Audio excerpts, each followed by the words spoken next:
Welcome to the Coast to Coast podcast, brought to you by Play Picks and the Lines. Coming to you from the West Coast, Josh Lander, joined by my guy Nate Weitzer, holding it down on the East Coast as we get into Monday's NBA slate tonight. Got a bunch of best bets. Nate does have his playpicks.com article up as well. Some player props and best bets in there. Make sure to like and subscribe to that page. Bringing you a couple of videos today. Got a couple other ones out there, including some player props, as well as another video we like with the Suns and the T-Wolves. In this one, Nate, we are talking about the Wizards and those lowly Pelicans. But as always, if you do still need a FanDuel or DraftKings account, head to fdpicks.com or dkpicks.com and find those listings in your area, such as what we've got for tonight, Nate. Let's get into it.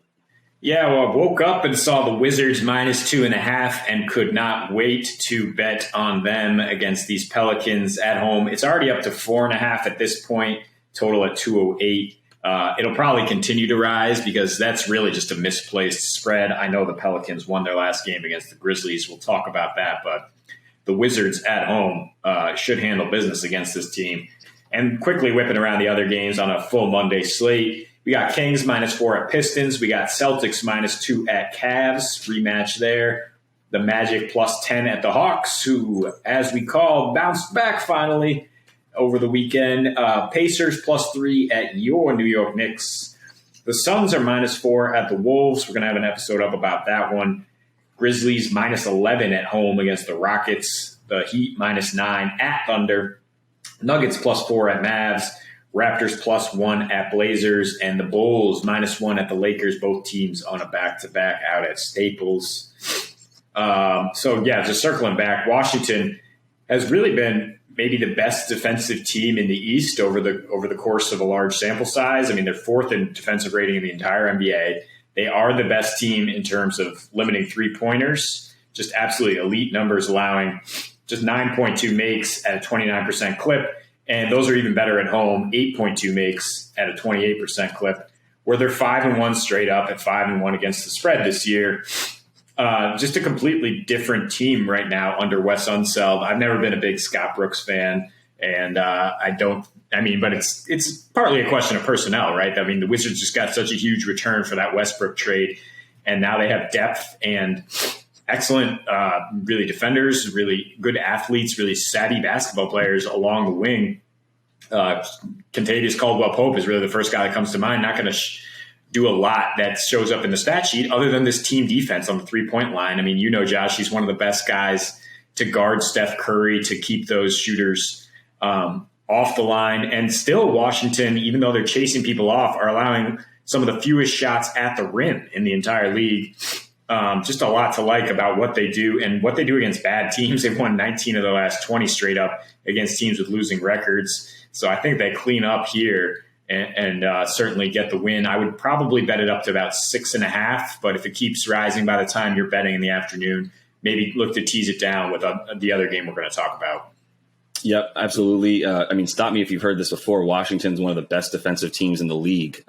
You haven't heard that before in a long time. And it's a completely different team than it was last year. It's not just that you take Russ Westbrook off, and I don't want to pick on his defense necessarily, but I mean, he's been in the league almost more than 10 years and still doesn't seem to know where to be on defense, to be honest. And then you look at who is on the Wizards this year. They kind of just took the Lakers defensive really their best wings on defense. They've got Montrezl Harrell now, right? They've got Kuz and Caldwell-Pope, as you mentioned. Do you think the Lakers could use them guarding the perimeter right now? Absolutely. I mean, their defense is it's complete reversal of roles here, with the Wizards taking those wings players and a couple guys that really have chips on their shoulders, not just KCP, not just Kuz, who had a great line when Cleveland was trying to taunt him against the Wizards and said that LeBron, you owe everything to LeBron, to Kuz. And Kuz was like, yeah, same to you, Cleveland. What are you talking about? All of them are putting up great numbers. You've also got Spencer Dinwiddie in there with a lot to prove. Never been necessarily seen as a straight defensive stopper, but a very underrated defender. He's actually got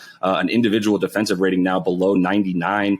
So he's someone who's really being, and Brad Beal is the same, also a very underrated defender, great athlete. And it's just really, really fun to watch this team lock up on D. As you mentioned, nobody can score, especially at home. They're they're allowing opponents to shoot 28% from three, abysmal, right, shooting. So they're actually Dinwiddie really, really stepping things up. And then even in terms of the pace of play and the way that they're handling the offense, it's not just run and gun. It's not look to get a ton of points. It's protect the paint, it's get defensive boards. And a lot of that, as we mentioned, is the result of having, Montrezl Harrell around and playing a little bit more through, on offense, playing a little bit more through, obviously going down low, but they still have their guards, still a lot of drive and kick, and still a lot of getting into the paint with their guards, which is why, Montrez is able to do his thing on offense, averaging 18 points already this year. But it's also on the defensive end where he is sort of that presence for them, and the one that gives them their sort of the way that they are playing this year, right? Their style and their tempo is based on their personnel, as you said. And I really, really like it. And I don't really need to go into the New Orleans Pelicans stats this year to let you know why they're really, really, really bad. We already did that on Friday, as we correctly guessed that. A little bit of a letdown from the Grizz there against the Pellies, but there's nothing here that tells me that the Wizards aren't going to be able to handle this game. It's a very incorrect spread, to your point. And if you want to go ahead and take this game and throw it in another parlay, I'm going to bet this one straight up. But there's so many games tonight as well that I would feel good about this one being in at least maybe the money line, throwing that on a couple other games as well. Yeah, the Wizards are so hot without Bradley Beal even really taking off. He missed a couple games for personal reasons, but his last two against the Pelicans, he's dropped a nice 77 points. So if he returns, he can always light them up. For me, it's just a question of how are the Pelicans going to score against a team that's in their last 4 wins, which includes a blowout of the Grizzlies. So it's not to say that they can't do what the Pels did against Memphis, which is just extremely erratic this year. They're number 1 in defensive rating, number 3 in net rating, number 2 in assists allowed, and the Pelicans are 25th in assist to turnover ratio allowed, basically just saying that they're bad at defense and New Orleans and Washington is good. But you look at a Pelicans team, wait, if we're last in 2-point percentage at 48%, 22nd in free throw attempts, and the opponent is denying shots at the rim and threes, how are we going to score? It's just like their team total probably going way under that. They have not been a road team at all. They're 1-6 straight up. They have the worst net rating in the NBA. And even last year when they were at full strength, they went 13-17 against the spread versus Eastern Conference teams. So no real reason to back on them, following up that Memphis win with another win in a completely different setting.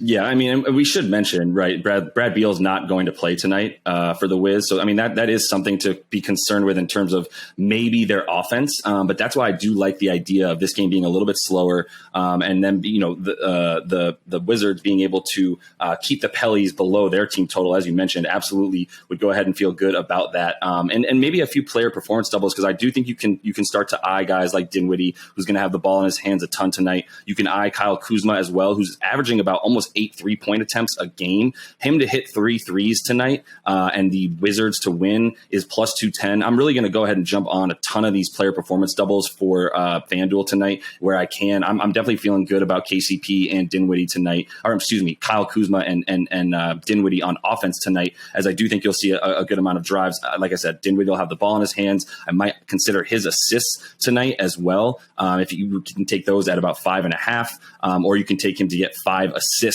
and a W tonight as well for the Wizards, gets you plus 210 on your money. So, I'm feeling good about all those because I do see some numbers stepping up for some other guys with Brad Beal out. And this defense to continue to be what it is for the Wizards and really eye New Orleans to struggle on that side of the floor. So that is all the time that we have for today. Nate, make sure to like and subscribe. Got another couple of videos up for you today. Always have those player props as well as a couple the other game we're looking at here with Minnesota taking on the Suns. And until we see you next time, happy betting.